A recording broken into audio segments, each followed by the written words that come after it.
morning, everybody. This is Tana with Guardian Voice of the Missing, and I decided to go live this morning. I set up this podcast. I wanted to cover some of the flyers and some of the cases that the FBI has out there that, they're always looking for tips and stuff like that. And I just thought I would start getting those covered. All the ones that are covered today are already out on Guardian. I do have the link below to the FBI and the VICAP. For anybody that doesn't know, I'm also going to share with you guys right now the FBI VICAP missing persons. VICAP is the Violent Criminal Apprehension Program, maintains the largest investigative repository of major violent crime cases in the U.S. It is designed to collect and analyze information about homicides, sexual assaults, missing persons, and other violent crimes involving unidentified human remains.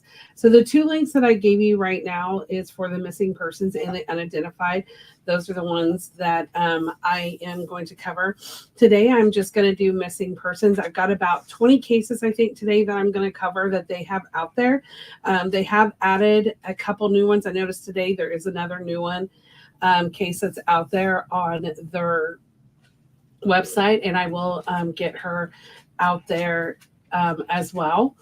I am planning on doing an identified podcast with the FBI VICAP to start out with. I will only be showing that on my unidentified page just because of any type of graphic nature and stuff. That is something I put out there as a disclaimer for people, because some of the photos that are out there on NamUs and some of the databases are graphic.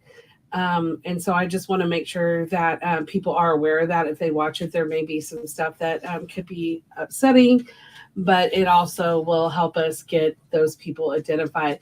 So like I said, this just kind of gives you guys a brief cap. It does give you the websites for the FBI, VICAP, missing persons, and unidentified.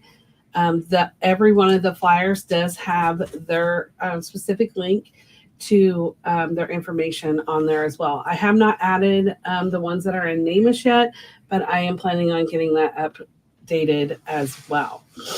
So I want to go ahead and start out with Aliyah Shade Bell. She is missing. She was last seen on November 25th of 2014 in Rock Hill, South Carolina.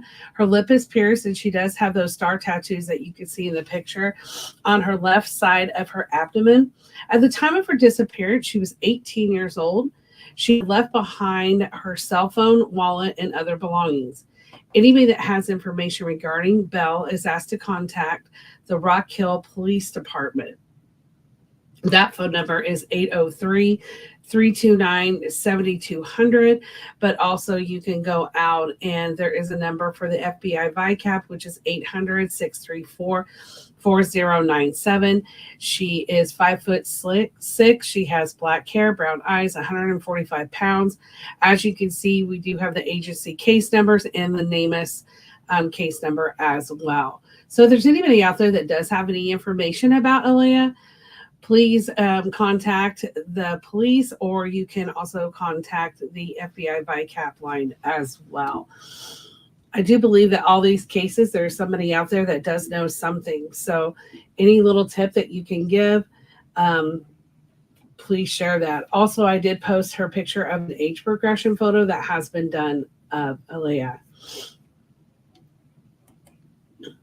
This next case is a case she went missing from Houston, Texas on April 1st of 2016. You can see I do have an age progression photo of Amira Dedrick. She was last seen in a Facebook video, as I said, on April 1st of 2016. It appeared in the video that she was at a Chuck E. Cheese, possibly in Houston, Texas. According to Amira's biological father, he had left her with a family friend named Tootie in the vicinity of Hubbard, Texas on November 14th, 2016, which is 4 hours away from Houston, Texas at the time. Tootie may be living in an apartment in Waco, Texas. Amira was 7 at the time of her disappearance. She was around 4 foot to 4'3". Hair color, black, brown. The age progression would be what she would look like at 13. If you do have any information, please contact the Attorney General in Austin, Texas at 512-997-5468 and see if anybody has any information out there in finding Amira. The next case is a missing persons case from 2021. This is Billy Danielle Bennett. She was last in contact with somebody on July 16th of 2021. She is missing out of Cody, Wyoming. She's 44 years old, about 5'7" to 5'8", 130 pounds to 155 pounds, brown hair, which was short and curly at the time of her disappearance, and blue eyes. Her destination was unknown to her friends and family.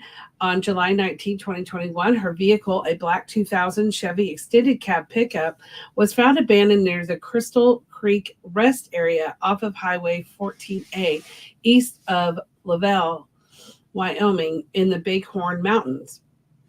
All of her belongings, including her wallet, were still inside.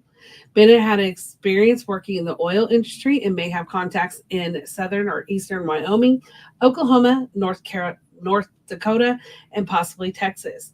If anybody has any information, please call the Bighorn County Sheriff's Department. They're in Wyoming at 307-568-2324.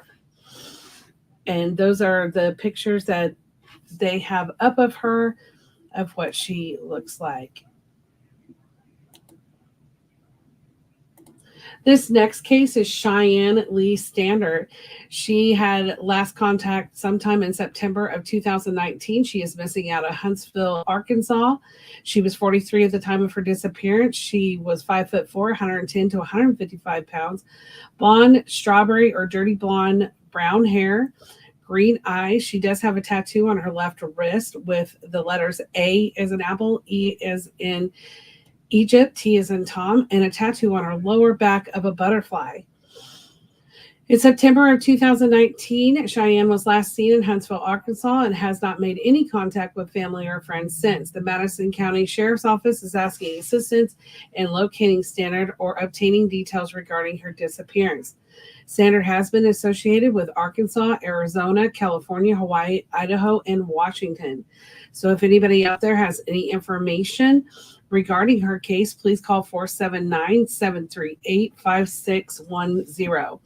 Like I said, you guys, I am just basically giving the information that is on the flyers at this point.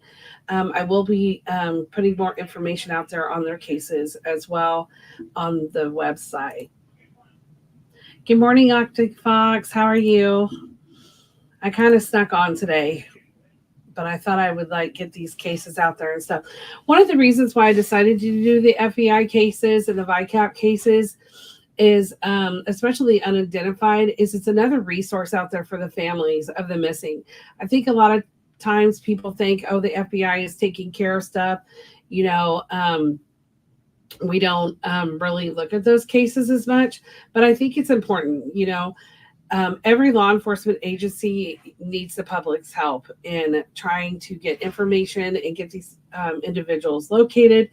And then if there's any type of foul play or stuff, they are very interested in getting those tips, and they need that help. So I think it's kind of a resource that sometimes is overlooked. And especially for families not knowing that there is an unidentified on the FBI page and everything, but also the FBI can be very resourceful in a lot of cases that are out there, especially ones that cross, state lines and stuff.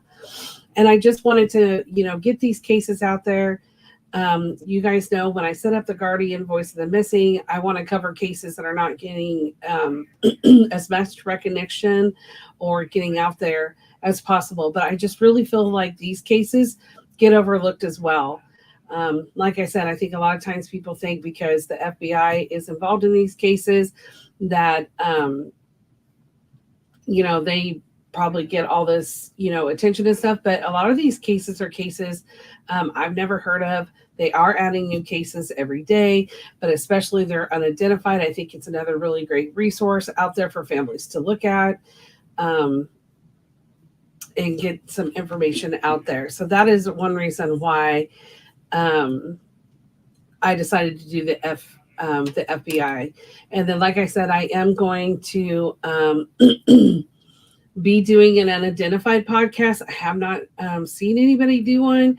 I just also, too, the unidentified is really hard a lot of times to look at the cases to see the pictures that are out there. It's never what we want in a case. Of course, we always want to locate people safe, but it's something that there are a lot of unidentified people out there, or unclaimed people that they know who they are, but they're looking for next of kin. And I think that stuff needs to be covered more. So I will be planning on doing an unidentified case.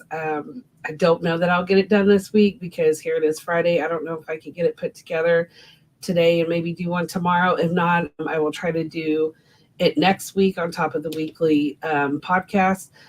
And also, I will be trying to cover more of the cases that are covered with the FBI and stuff.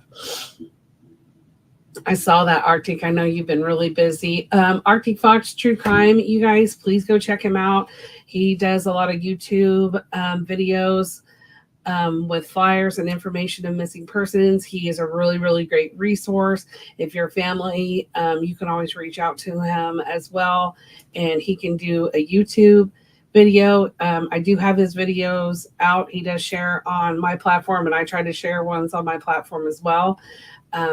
Just a really, really good person to get your guys' information out there and stuff like that on your missing persons case. Arctic does say, I agree, Facebook is a valuable resource, and unfortunately, they can only get involved if invited by law enforcement. Absolutely. I was going to say that. Thank you, Arctic, for bringing that up. That is one thing that a lot of people don't understand.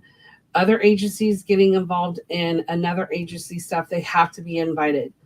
But, that is true. But there are a lot of really good agents out there that it doesn't hurt to call them, because a lot of times they will kind of give you some insight, resources, and stuff like that to help you work even with your agency. I have talked to some really great agents out there. They've been very helpful, very understanding, and stuff. But yes, they have to be invited, and you guys could always talk to your detectives about, and the people working on your case to see, like, if like they cross straight lines or anything like that, it doesn't hurt to bring those things up to them. And I know a lot of times that a lot of agencies will go ahead and get other law enforcement agencies involved to help out because of the dynamics of the case and stuff like that. So again, yeah, they have to be invited. That is 100% true. They cannot just go in and take over a case. And I think that's a lot of people don't understand that with agencies. So thank you, Arctic, for bringing that up. That was something that definitely is important to let people know. This next case is Christina Charisse Ramirez. She's missing out of Sacramento, California on October 5th of 2017. She was 39 at the time of her disappearance, 5'3", 190 to 200 pounds. She had dark brown shoulder-length hair at the time of her disappearance and brown eyes. She does have a distinctive mole on her upper right lip. She does have multiple tattoos. And she was last seen by her mother at her residence in Sacramento County, California, on or about October 5th of 2017. She was driving her 2001 Honda sedan and was being followed by her boyfriend in a Champ RV. She had had a tumor removed in 2015-2016, which may have resulted in a stomach scar. She has multiple tattoos, including brown sugar on her right upper arm, a gray flying elephant, Dumbo character, on one leg, unknown which leg, a red rosebud on her chest, and an image of Hello Kitty character on her inner forearm, but that is unknown which arm. If you have any information, please call the Sacramento County Sheriff's Department. They do have an email on their flyer. However, they don't have the number. So I am going to see if I can get that information out to you guys. But of course, you can always call the FBI VICAP at 800-634-4097. Like I said, a lot of these flyers do not have a whole lot of information on there. So I will definitely go out and try to, sorry, that's my cat. That's Gideon. Get that information out to you guys and get it underneath there. I would assume that NamUs should have a lot more information out there. But like I said, I will try to dig more in these cases, get more information out to you guys. But I wanted to just give you the basis of what they have out on their flyers at this time. This next case is Dell Eugene Kelly. He went missing from Sacramento, California on May 20th, 1981. He was 21 at the time of his disappearance, 5'10", 165 pounds, brown hair, which was about collar length, green eyes. He was last seen in jeans and a t-shirt. He is out on NamUs. He was a student and a football player at American River College in Sacramento, California. Left his residence driving his orange 1976 Toyota Celica, California plate F598, T as in Tom, I as in ice cream, H as in Harry. He was heading to Los Angeles, California to visit his girlfriend at the time. When he did not arrive in the afternoon, his girlfriend contacted Kelly's roommates, who told her that he had left in the morning. Kelly has not been seen or heard from since. 2 weeks later, on June 4th, 1981, his vehicle was located abandoned in New Orleans, Louisiana. Inside the vehicle was a Pat O'Brien postcard and a book entitled Texas and the Map of Texas. Family's DNA references are in CODIS. No fingerprints or dentals are available for Kelly. If you have any information, you can call the Sacramento County Sheriff's Office at 916-874-1751. That's really interesting. If he was last seen in California and he was heading to Los Angeles, how did his vehicle end up in New Orleans, Louisiana? Very suspicious. Definitely, like I said, I will get you guys some more information out there on these cases because there isn't a whole lot out there on their flyers. The next case is Devontae Richardson. He was last known to be in Graybull, Wyoming on July 26, 2020. He was 28 years old at the time of his disappearance, 6 foot to 6'1", 165 pounds to 175 pounds, black hair and brown eyes. He does have a mole on the right side of his face under his bottom lip, both right and left arm sleeve tattoos in blue across his left knuckles. His clothing he was wearing was a blue shirt, gray sweatpants, multicolored New Balance shoes, blue do-rag, brown and black bag with tattoo equipment in it, and prescription sunglasses. He had left Washington, D.C. in July 2020, and he was traveling to Cody, Wyoming in his 2016 Jeep Compass. He told others he was going to help Kanye West. Richardson's family reported him missing to the Metropolitan Police Department on July 22nd, 2020, after not speaking to him. His Jeep was located 60 to 70 miles away from the West Ranch in Graybull, Wyoming. The vehicle showed no signs of mechanical issues.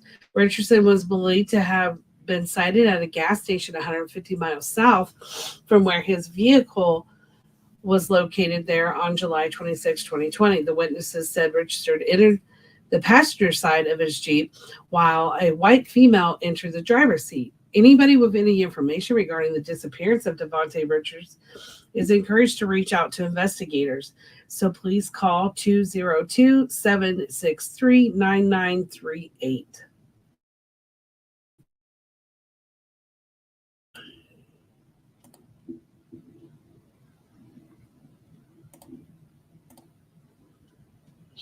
Good morning, Sharon. I'm glad you got my message. I just decided early to get on here and get this these flyers and stuff out there. So thank you for joining. Sharon is a really great advocate too. She definitely works really hard to get out flyers and information about any missing persons cases. She's also supports a lot of the podcasters that are out there that are really good with getting information out there and stuff. So thank you, Sharon, for everything you do and for joining us. This next case, as you can see, I do have that age progression photo on Gregory Keith Mann Jr. He was last known to be in contact on May 10th of 1997. He is 5'6". He has short, light brown hair. He was 20 years old at the time of his disappearance, 160 pounds, blue eyes. On May 10th of 1997 at approximately 11:45 p.m., Gregory was dropped off by friends at the Fountain Gate Apartments where he lived in Wichita Falls, Texas. Keith has not been seen or heard from since that night. At the time he went missing, Keith was wearing blue jeans and an ivory-colored pullover, beige baseball cap, and brown lace-up boots. It is believed that he is a victim of foul play. The Wichita Falls Police Department is asking for assistance in locating him or obtaining details regarding his disappearance. Please contact them at 940-761-7917.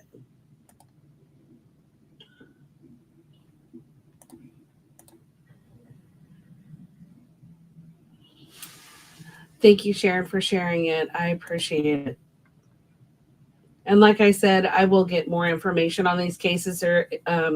What's out on VICAP is very limited on information, but I will continue to look for more information. And we will go over these again as well. I just wanted to get them out there so people can start sharing them. This next case is James Kevin Bradshaw. He has been missing since September 10th of 2021. He's 6 foot tall. He has dark brown hair, 180 pounds, and brown eyes. He was last seen on September 10th of 2021 in the Lindale area of Rome, Floyd County, Georgia, after being dropped off by a family member on the Braham Avenue. He does have a tattoo of his initials, JKB, on his upper right arm. He also has a tattoo on his shoulder blade of a heart with the names Ashley, Madison, and Jasmine. Bradshaw was last seen wearing blue jeans and a t-shirt. The Rome Police Department is looking for assistance in locating Bradshaw. If you have any information, please call them at 706-238-5111.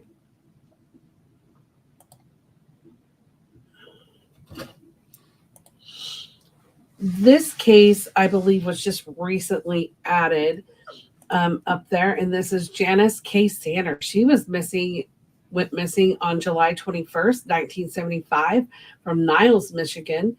She was 24 years old at the time of her disappearance. She was 5'4", 115 pounds, red auburn hair. She went to work at her job in Niles, Michigan, and was never heard from again after her shift. 1 week prior to her disappearance, she had broken up with her boyfriend, who was considered a suspect at this time. Witnesses reported her ex-boyfriend following Janice out of her place of work on the last night she was seen. She was wearing a black jumper, black pantyhose, rose-colored long sleeve collared shirt, white shoes, gold watch with a black leather band, gold earrings, and a diamond butterfly ring. Police believe this is connected to the missing persons case of Janice Langs, who disappeared from South Bend, Indiana around November 9th, 1973. Langs and Sanders had the same former partner prior to their disappearance. Anyone with information regarding Sanders' disappearance is asking to contact Michigan State Police Department Violent Crimes Unit at 269-683-4411. I will be getting you guys information on the second individual as well, and I will get a flyer out on her. So that is very interesting to have two cases that they feel are connected, and they do have someone that is a person of interest. This next case is Jeffrey. He does go by Jeff Lee Stinnett. He went missing on January 15th, 1978. but he was not reported missing until April 19th of 1978 after his housemate had called to say that Jeff had been missing for approximately 7 days. His personal belongings were still found in his apartment prior to his disappearance. He had quit his job and may have been experimenting with LSD. He did play tennis in high school, wrote poetry, played Dungeons and Dragons, and was interested in the French language. He was 21 years old at the time of his disappearance, and he is missing out of Ann Arbor, Michigan. That is an age progression photo of him. He does have brown hair, which was about collar length. He was 5'10" to 5'11", 140 to 160 pounds, and he has blue eyes. He has an elongated face, small space between his two front teeth, a head injury when he was hit by a car in his childhood. He was wearing a homemade leather belt with flowers and his name on it, Jeff. If you guys have any information, you can call the Ann Arbor Police Department at 734-794-6930 or the FBI VICAP at 800-634-4097.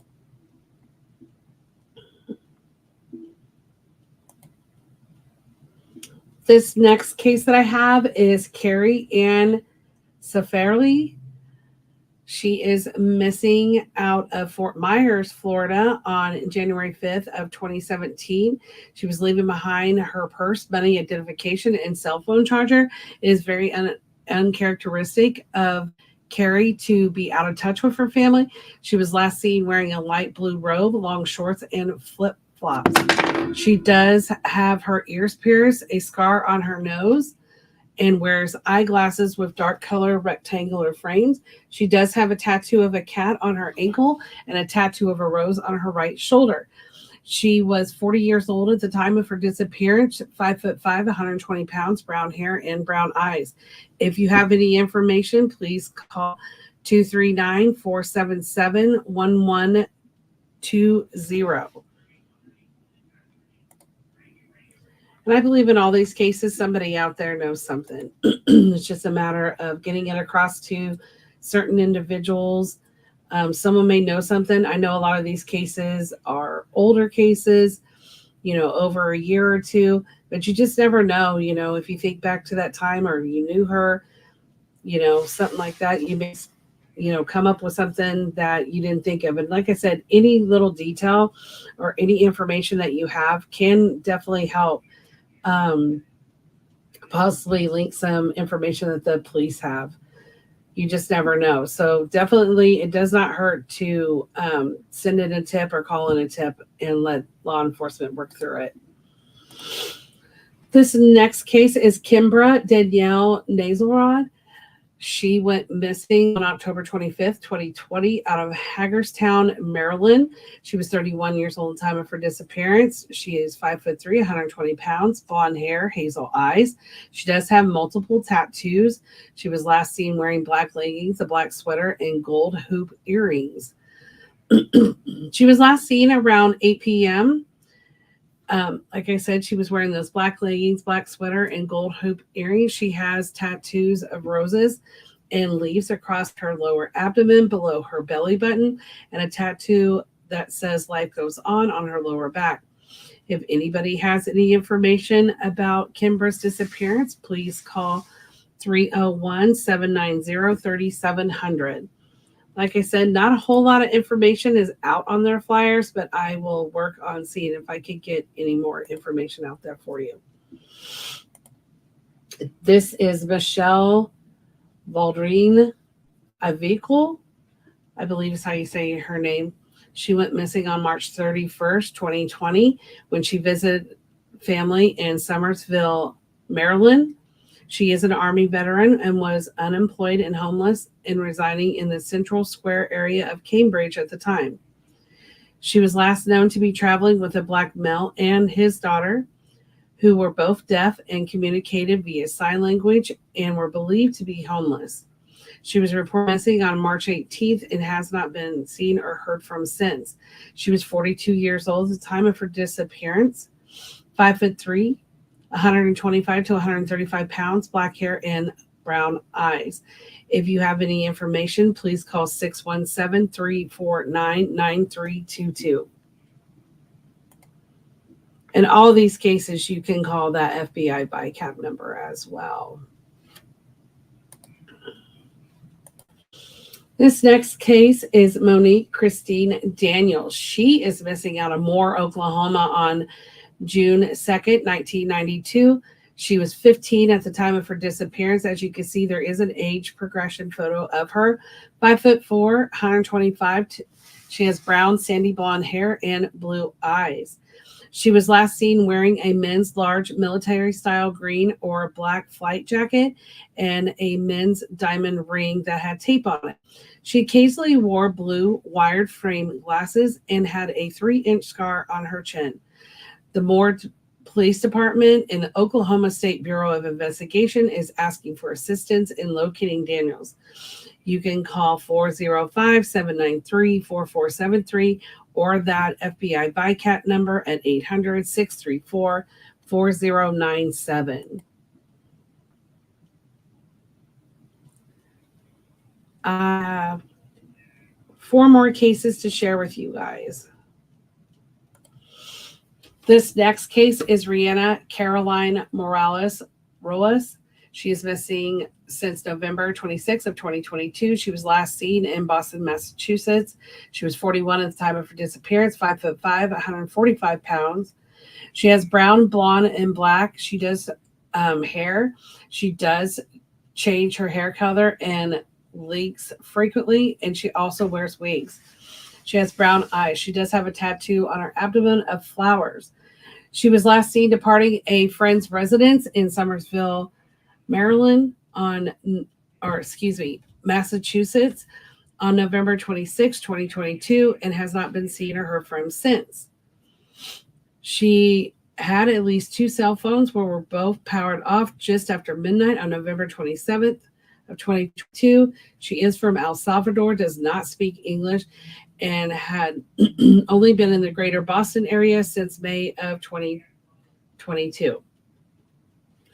If you have any information on her case, please call 857-274-4300.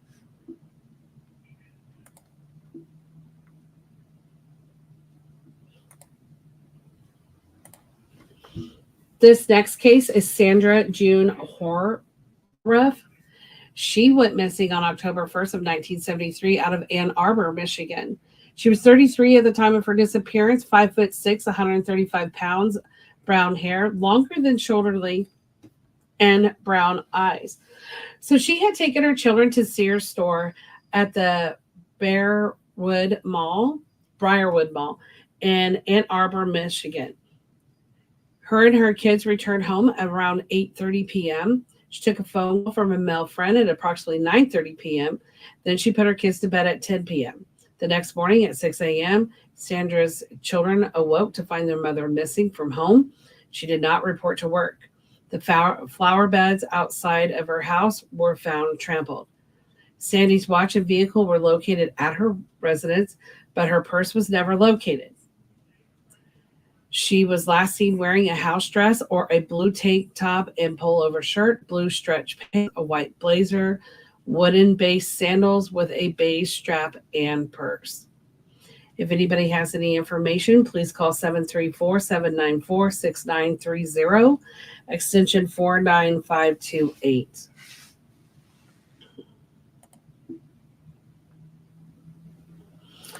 This next case, I know a lot of people have seen. This is the Springfield 3. The missing individuals are Cheryl Levitt, Suzanne Streeter, and Stacy McCall.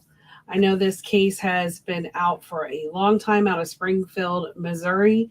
On June 7th of 1992, the 3 ladies disappeared from Levette's home in Springfield, Missouri between 2:15 a.m. and 7:30 a.m. Susan and Stacy had returned to Cheryl's home to spend the night after they headed to the graduation parties on the night of June 6, 1992. The 3 women have not been seen or heard from again.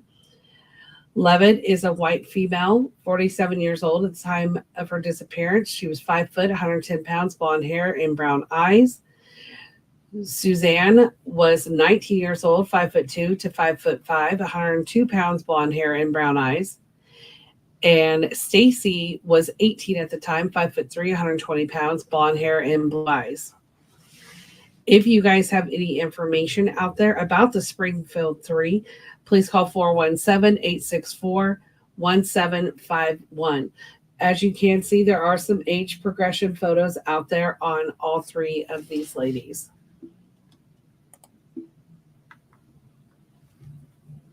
And the last one that I am going to cover today is Tonetta Michelle Brooks.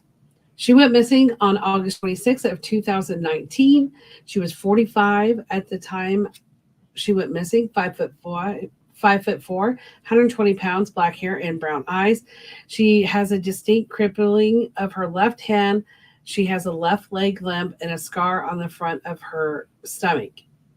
She was last in contact with a family member on the 26th of August, 2019, to let them know that she was doing well.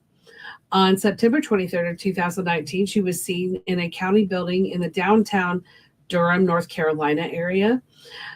A family member filed a missing persons report on her on October 25th, 2019, after they had not heard from her in 2 months. She usually would check in every week. Brooks could usually be found on the Holloway Street or Liberty Street in Durham, North Carolina. The police department is asking for assistance in locating Brooks or obtaining details regarding her disappearance. If you have any information, please call 919-560-4583, extension 29362. Or again, you guys can always call the FBI VICAP number at 800-634-4097. So these are the cases that I have out so far for the FBI VICAP cases. I will continue to try to get all of them out there and covered. Their flyers that they have out there. I will try to dig more into it. I may make some more flyers for each of these cases as well, keeping on top of the other cases that I'm trying to get out. Like I said, I will try to do at least one of the FBI VICAP cases each week, but I will be doing an unidentified FBI VICAP, as well as covering other cases out there in NamUs, but I will only be airing that on the unidentified page that I have, just simply because of some of the graphic nature that could be out there on those. But I will post it on the Guardian Voice pages as well. If you guys have any cases or information on cases out there, again, please contact me. I will do flyers or anything I can. Like I said, Arctic Fox is a really good YouTuber that gets information out there as well. Sharon Parker is a really good advocate that gets information out for families and stuff like that, and helps with podcasts. There's some really great podcasters out there. And we will just continue to try to help get information for law enforcement in order to find these individuals that are missing. But we're always here to support the loved ones and help get their loved ones home. If you guys need anything, always feel free to reach out. I'm always available. I will get to you as soon as possible if I'm busy. But if there are any cases out there, please let me know that you need coverage. Because like I said, the reason I do this is I try to cover the cases that people don't know about, or cases that are not getting a lot of coverage. A lot of the advocates that I work with do the same. So again, I hope you guys like this podcast. This was something new. I thought I would try get some information out on the FBI's cases that they do have. Because again, like I said in the beginning, I feel like sometimes they might be a resource that people don't always think of to go and look at. Like Arctic Fox brought up as well, just you have to know that the FBI cannot get involved if they're not invited by the law enforcement agency that is in charge of the case, but don't get discouraged about that. It never hurts to reach out. It doesn't hurt to go and look at their website. They have a lot of really, good information out there. I will continue to post as much information as I can. Like I said, I will be posting more stuff about these cases and going more in detail on the cases and stuff that is out there. Getting the names out there, but I do have the links to the FBI page that has these cases on there. I appreciate you guys joining me this morning. Like I said, this was like a last minute deal that I decided I just wanted to pop on this morning and get this out there to you guys. But I will continue to post and let you guys know of any other podcasts that I'm going to do. But like I said, I do want to do start doing some unidentified podcasts, as well as I will always do the weekly podcast. The FBI ones will be, their cases as well, but I will try to get more information out there so you guys can learn more about these cases, and hopefully we can get some of these individuals located and back home to their loved ones. Like I said, it doesn't matter how old cases are. There's been a lot of cases that solved that people have been found, 20, 30 years, and they're alive and well, and whatever happened of why they were missing for so long, we don't know. Fortunately, there are a lot of cases out there that did not end the way we would like them to end, but I still feel like it's good that at least they have been found and the family knows, where they're at. I think talking to a lot of families this past week, that's one of the hardest things for them, is the not knowing, missing conversations with people that they had conversations with every day. I have a family member right now that I talked to just recently about the fact that, every birthday their child called them, to wish them a happy birthday, and their birthday came and they waited, like, will I get a phone call? I know she would call if she could. It's hard for the families, and knowing that we could be out here supporting them. But, those are things that families deal with. So any help that we can give them, especially when we get on individuals that have been gone for a year or more, it's very hard on the families. But the other thing that I do want to bring up, this was something that was brought up with another advocate that had brought to my attention that they were having some issues with, and I'm sure any advocate that is out there kind of knows. One thing I want to tell, everybody, we as advocates, a lot of people are volunteering their own time. We're working hard. Not all platforms have 25 people working on their platforms. A lot of platforms, it's just one person that is out there. We work hard to get information out there. We work hard to keep up to date on cases as much as we possibly can. And the thing that, at least for me, and I know with other advocates that I work with, we will not take down a flyer until it has been removed from the databases or has been cleared by law enforcement. It's very important to know why we do this.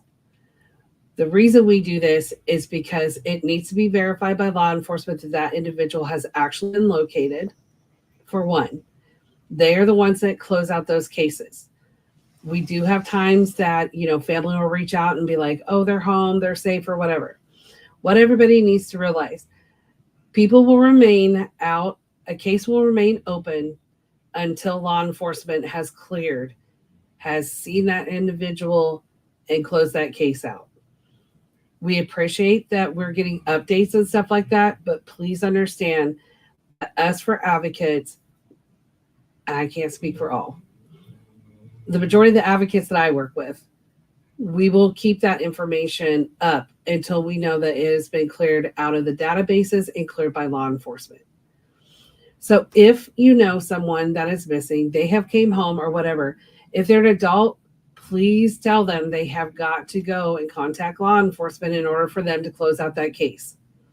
If it's a child, if it's your child and they came home, contact law enforcement so they can close out that case, because that will stay out there forever, and won't be, taken down. But also, they'll stay in the databases. I did have an individual that contacted me, someone that had been arrested in a different county or whatever, and was upset that he was still out there missing. The other thing you got to understand is not all law enforcement has great communication, or it takes time for one law enforcement to contact another law enforcement agency that may be holding that case. So that's my biggest thing, is just if someone comes home or, they are located, you have got to contact law enforcement in order to get that case closed. But please understand that us as advocates, we are working hard to get cases out there. We work hard to get them updated because, of course, we always want to let people know if someone's been located. But please bear with us and not attack individuals that we are trying the best that we can. So that was kind of like an issue that had came up again recently. I know it comes up all the time, but like I said, some of us work, our platform, it's just us, we don't have, 15 people working under us. That would be great. But just know that we try to update stuff as fast as we can and as quickly, but we want to be accurate, because there has been cases where people were told to take it down, or someone posted that someone was found, the advocate took it down, and the family saw it and were highly upset because their loved one was missing. So I just want you guys to know that is policy and procedure that I follow. It's not always perfect. I will tell you this, it is not always a perfect thing, but we try to do the best we can to keep everything accurate. I hope you guys have a wonderful day. Thank you for the ones that caught me online, and we will continue to work hard for you guys. I will see you guys later. Have a great day. God bless.